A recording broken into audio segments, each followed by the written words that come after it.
جیسے ہی یہ مہینہ آتا ہے ہمیں کربلا میں ہوئے مظلوموں پر ظلم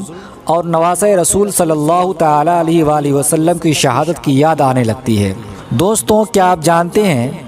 کہ سانحہ کربلا کے علاوہ اس مبارک مہینے کے 1 تاریخ کو ایک عظیم المرتبہ شخصیت کی شہادت ہوئی تھی؟ دوستوں، ہم بات کر رہے ہیں اس عظیم فاتح کے بارے میں جن کے سامنے پوری دنیا کے فاتحین طفل مکتب نظر آتے ہیں،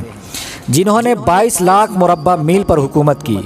جنہوں نے ایران و شام، روم و فلسطین کو فتح فرمایا، جن کے اسلام لاتے ہی اسلام کے بازوؤں کو بے انتہا طاقت نصیب ہوئی۔ سارے صحابہ اکرام رضوان اللہ تعالیٰ علیہ مجمعین رسول اللہ صلی اللہ تعالیٰ علیہ وآلہ وسلم کے مرید ہیں، جبکہ وہ مراد رسول صلی اللہ تعالیٰ علیہ وآلہ وسلم ہیں، اس لیے کہ سرور کائنات صلی اللہ تعالیٰ علیہ وآلہ وسلم نے اپنی دعاؤں میں انہیں رب سے مانگا ہے، جسے دنیا عدل و انصاف کے